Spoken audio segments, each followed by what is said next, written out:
Okay, let's take a look at our seated forward fold, or our Paschimottanasana. There are variations in a Paschimottanasana, but we're just going to look at some standard alignment cues, and then I can talk to you about in terms of where your hands are on the feet or on the legs.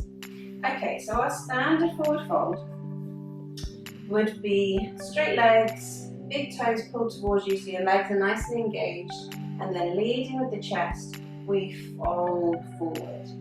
Now, as you can see, I've reached a point here where that's my full extent without rounding my back.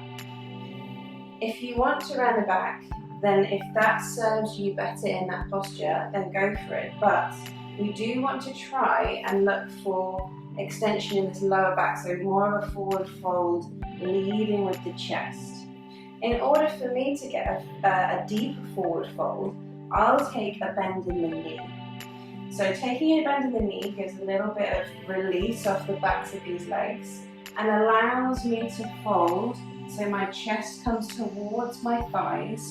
Again, I'm still pulling the big toes towards me, and then I have the option to grab hold of the feet. On the outside, I can grab the big toes. If I want to keep my hands on the shins, I can do. So that would be our standard forward fold, and you can see that I'm really making a conscious effort to keep the elbows in. I'm pulling the shoulder blades together, so I'm making sure that I'm leading forward with the chest.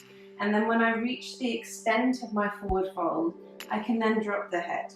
If I want to round the upper back, I can do. So that's our sort of standard alignment in our forward fold. I would encourage you, if you don't, to try with props.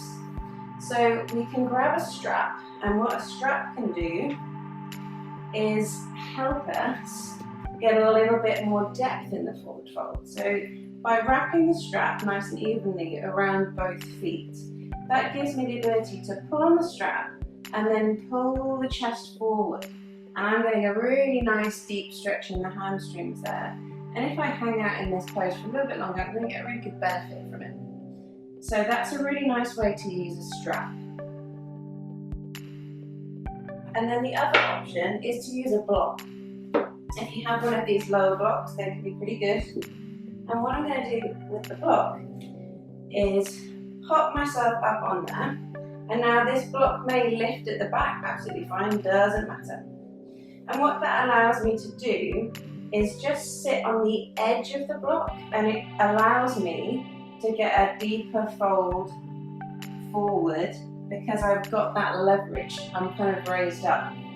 So that can be useful, and it's really quite, for me, it's quite nice. So have a little go with the block. You can use a block and a strap if you want to go all out.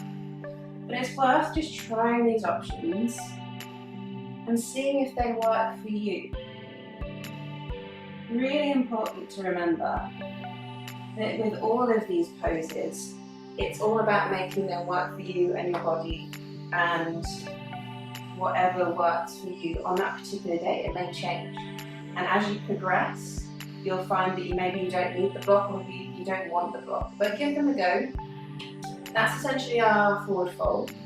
If you have any questions, then drop me a comment, let me know, and I'll answer them for you.